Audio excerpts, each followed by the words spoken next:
Autistic Menopause is a book I thought I would never be holding, and I'm still kind of in shock that it now exists. And to give it its full title, Autistic Menopause, A Guide to the Menopausal Transition for Autistic People and Those Supporting Them. And it's written by Dr. Rachel Mosley and Professor Julie Gamble-Turner. And it was released last month, so I was super excited to get my hands on it. I've read it over the course of the last week, which is super speedy for me as somebody with dyslexia. So yeah, I'm just going to talk about it today.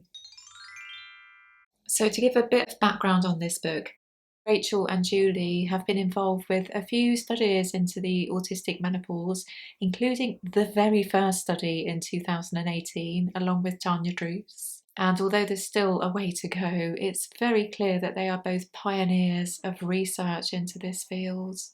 And let me tell you, as an autistic person who has been in perimenopause for the last 11 years, this book is really welcomes, and I'm just so pleased that there's now a resource available for people like me. And as with many autistic people, perimenopause has become a special interest because it's affected my life in so many ways. And if I'm honest, I didn't really think that I'd be able to glean a lot of information from this guide because I've put the work in over the years, and there's just so little information out there for the neurotypical experience, let alone the autistic experience. But I've been pleasantly surprised by this book. I have learned new information and important information. For instance, it does seem that the less a person knows about perimenopause and menopause and the effects of the transition, the more likely it is that they're going to have a more challenging time. So autistic menopause is split into 4 different parts, so it's really nicely organised. The first is understanding menopause and the backdrop to autistic experiences. So this section really focuses in on what menopause is and how it affects our bodies. Section 2 is autistic and menopausal, the double whammy. And it really does feel like that. And this section again looks at menopause, but this time through an autistic lens. So it really does kind of look at the ways that we can be more affected by menopause.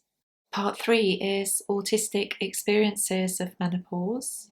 Now, as part of this project, Julie and Rachel invited 16 autistic menopause experts to take part in this book.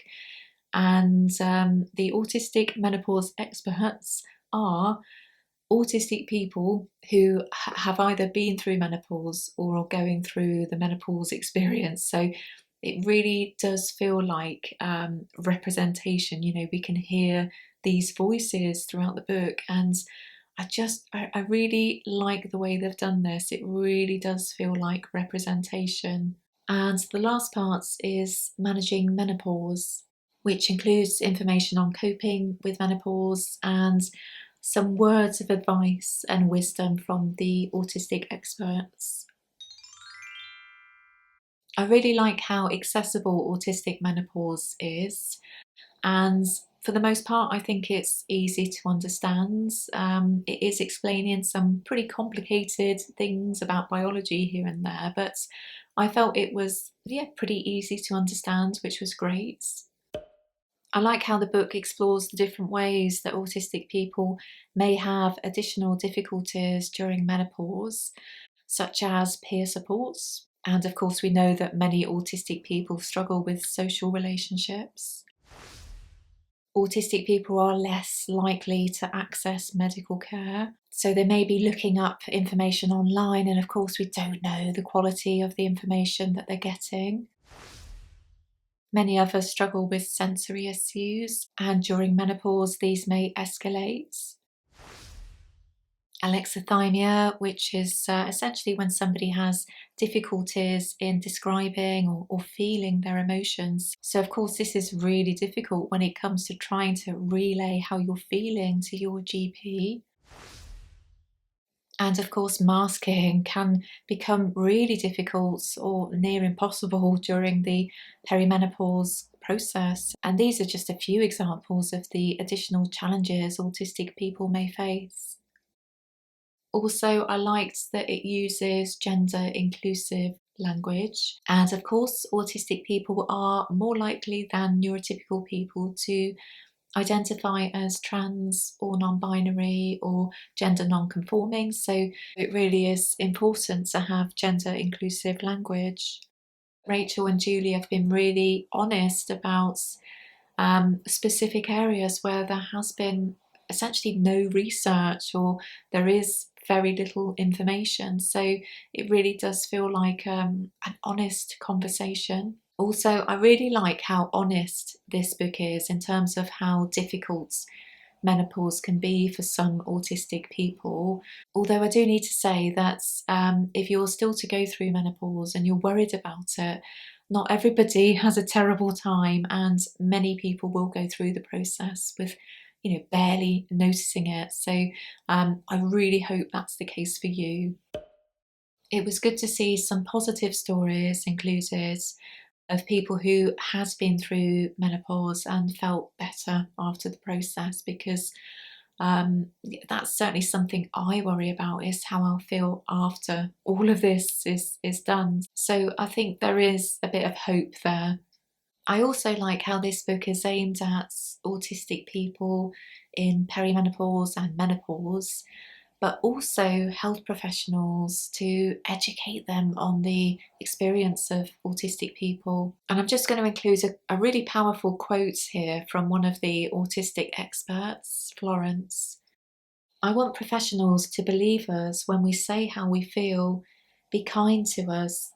Don't be dismissive or belittle how we are feeling, because we will remember that and it will live with us, sometimes for years.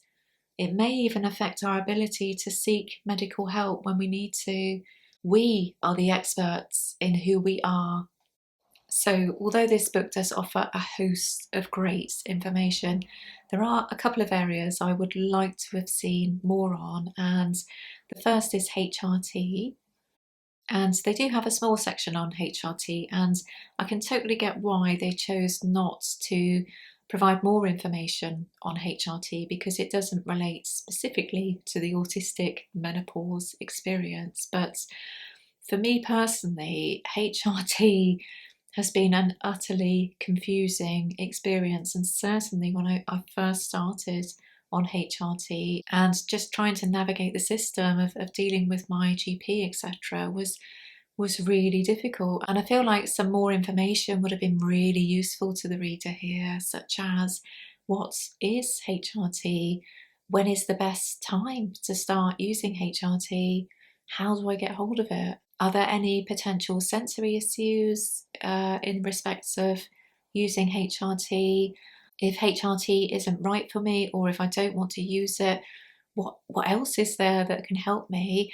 I just feel like there's almost been an assumption made that the reader is going to have some kind of awareness of HRT, or other alternatives, when actually, I know for me personally, I found this really confusing, and I would have really appreciated this kind of information within this book.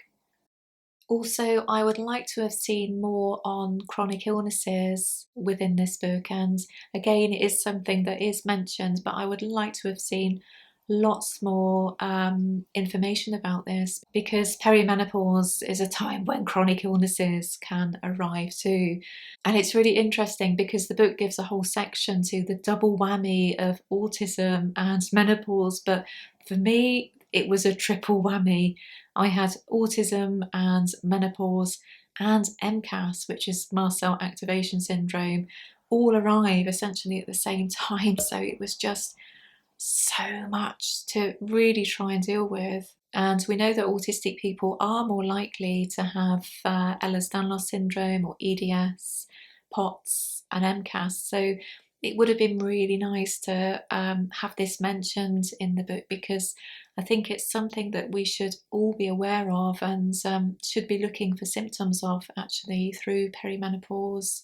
And also existing conditions can worsen during the perimenopausal years as well. So I don't know, I'd just like to have seen a bit more about this, so that the reader knows what to look out for. And it's really interesting, though perhaps not unexpected, that almost all of the autistic experts in this project described having complex health issues through menopause, and in particular Daisy, who's had a really challenging time. Another thing I liked about this book is that it really does try and be as representative as possible, and it almost makes you a bit more aware or empathetic of other people's experience of menopause. For instance, I learned about the sandwich generation. So, for instance, if somebody is in middle age and they're menopausal, they'll often have children to look after, so that's the layer below them, and aging parents might be another concern for them as well. So it really does feel like they're sort of stuck in the middle of two layers, which creates even more stress. And the menopausal years can be so difficult for so many of us, but having these other stressors within our lives can make the process even more challenging. It also talks about additional barriers faced by autistic people of colour, non-binary autistic people, and trans men. And it also talks about how isolated some people can feel if they've been through an early menopause or a surgical menopause. So I think it really does try to be as representative as it can be in, one small book. But I'd like to think it's the start of something bigger where we all feel included in this discussion. So, does Autistic Menopause deliver on its promises?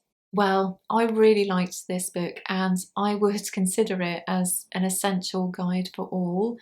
But I'd say it's going to be particularly useful for those still to enter perimenopause and for those who've recently started the process.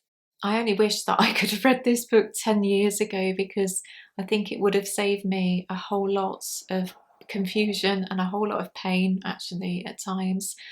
I felt extremely isolated and extremely unheard at times, and as with many autistic people, I felt really sort of gaslit by GPs. So it would have been just so useful to have this book, even if to act as a tool. When I was speaking to my GP, it would have been really useful to refer to this book and say, autistic people experience things differently, and that includes perimenopause. But of course, I didn't know I was autistic back then. But I feel like this book, certainly at times, it's like you're kind of sat in a room with a peer support group with really relatable stories from people in the autistic community. So it's almost like you're kind of sat around with them. And there's two autistic menopause experts on hand as well to explain the more kind of confusing aspects, or the kind of scientific bits. It really did feel like that for me, because at times it almost felt like I wanted to jump in and say, hey, I'd love to share my experiences too. So it feels like a rallying call. It feels like it's asking us all to talk about autistic menopause. And in fact, the writers explicitly state this: talk about it and share your experiences with others. So, as this is a book review, I feel like I should give it a rating. So, of course, I'm going to use orange hearts, because for me, they represent friendship and solidarity within the autistic community here on YouTube. So, for Autistic Menopause, I'm going to give it 4.5 hearts out of 5. And if you are interested in getting your own copy of this book, I will leave an affiliate link down below. But of course, this book is available from all good bookstores. And before I go, I'm just going to read a quote from one of the autistic experts, Spike, because for me it really does encapsulate so much. It's a massive transition, so yeah, be prepared for a bit of a bumpy ride. It's really hard though, because you don't know when it's going to start and you don't know when it's going to end, and the uncertainty of it. It is so unique and so different for everyone. I mean, you've met one autistic person, you've met one autistic person. I think that's probably the same with the menopause as well. You've met one person who's gone through the menopause, you've met one person who's gone through the menopause. I think it impacts people in different ways, and life circumstances can have an impact as well. You know, I'm self-employed and single and live alone. So my experience of menopause is going to be different to somebody who's married, with kids, and who's got a regular job. So Spike says it all here. We're all going to have our own unique experience of the autistic menopause. And I think the more we talk about it and the more we share our experience, the better it will be for everybody. And lastly, if Rachel or Julie ever happen to see this video, I would love it if you would maybe consider coming on the channel to do like an interview or a Q&A thing, because I think it would be so beneficial to the community here. So by all means, drop me an email if yeah, if you fancy doing it. So I think that's going to be it for today. I've never actually seen a book review video before, so apologies if yeah, this is a bit all over the place, but this kind of made sense to me as a format. But anyway, thank you for watching. Give it a like if you got this far. Comments would always be appreciated, and if you don't know what to say, an orange heart for friendship and solidarity would always be appreciated. So thanks for watching, and I'll see you again soon.